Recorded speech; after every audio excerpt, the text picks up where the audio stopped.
Reserve Bank data shows growth in real final consumption expenditure by households accelerated to 1% in the fourth quarter of 2024. That's up from 0.4% in the third quarter. Household debt as a percentage of nominal disposable income also declined from 62.4% in the third quarter to 62% in the fourth quarter.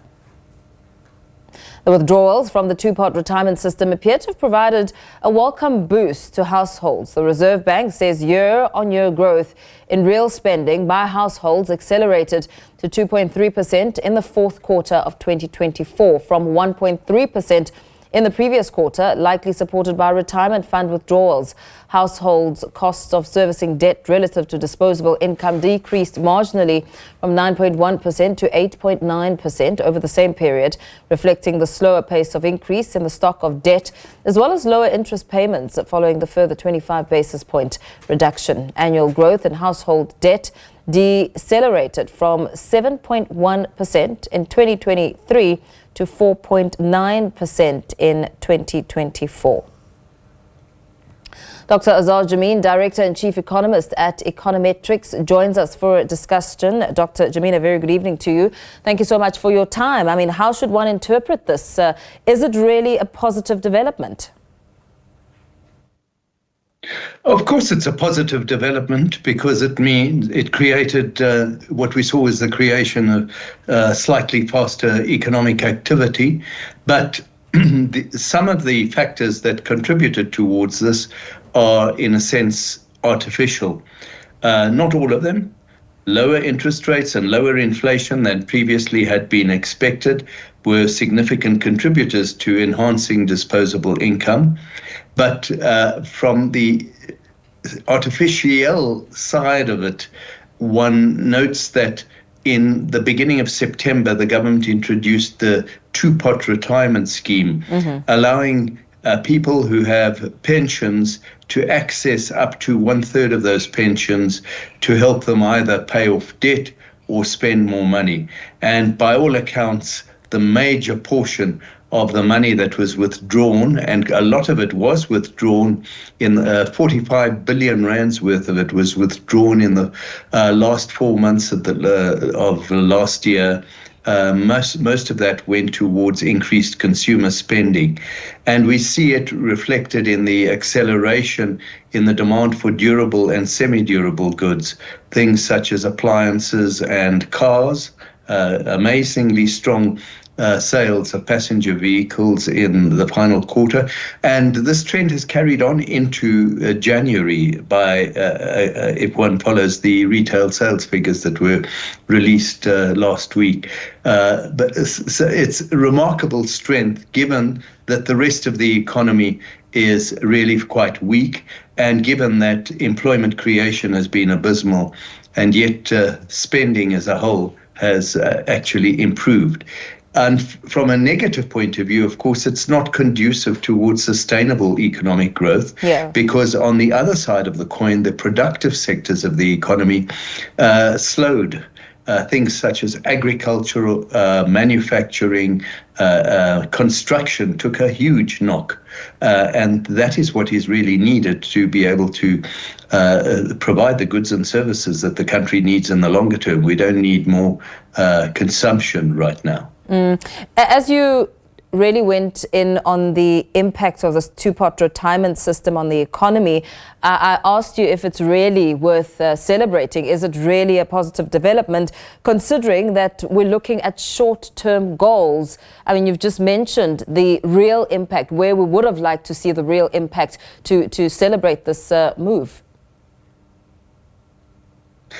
You're absolutely correct. One is concerned that once the majority of people who wanted to access their retirement funds had done so, and there's no telling how many months that will take, you could then get quite a bit of a slowdown in the growth of consumer spending.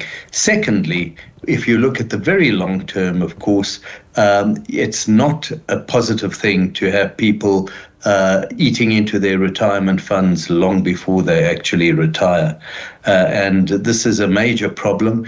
And it's also leading to an increase in inequality in the country, because newly empowered sections of society are taking advantage of the situation to go and spend a lot of money, whereas the more staid and stable traditional areas of consumer spending continue to save.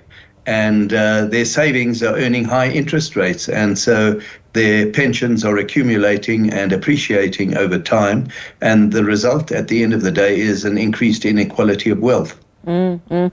As you talk about one's retirement package and the long-term impact, of course, there were costs incurred when people withdrew from these retirement packages because they were ultimately taxed, weren't they?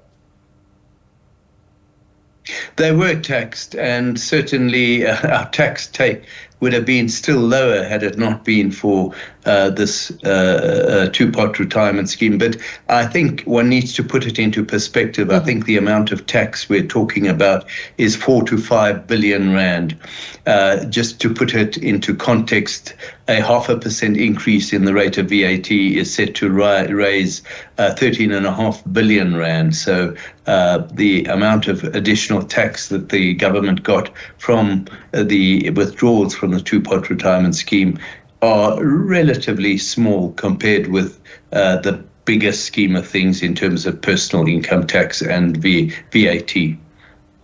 There have been plenty of warnings, Dr. Jammine, about the possible dangers of withdrawing early.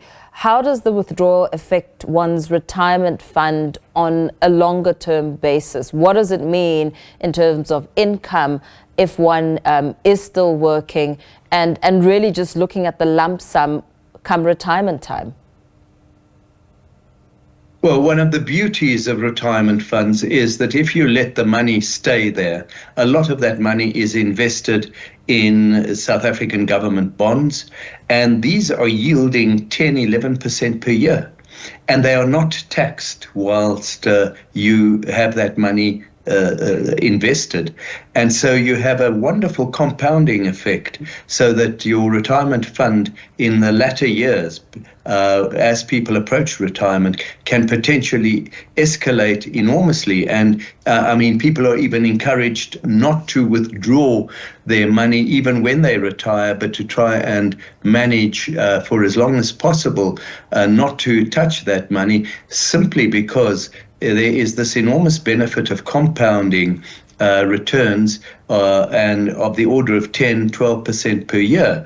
And if you can hold off retiring or withdrawing your money from retirement funds for, when you're close to retirement, every additional year adds an enormous amount to the, proportionately to the amount that you can actually access when you finally feel that there is no other alternative but to access those funds. And what is happening right now is people are accessing those funds far too soon to really see the benefits of that compounding effect that can take place later on. Yeah, absolutely. Thank you so much for weighing in on the discussion, helping us make sense of all of these numbers. Dr. Azar Jammine, Director and Chief Economist at Econometrix, expanding that conversation.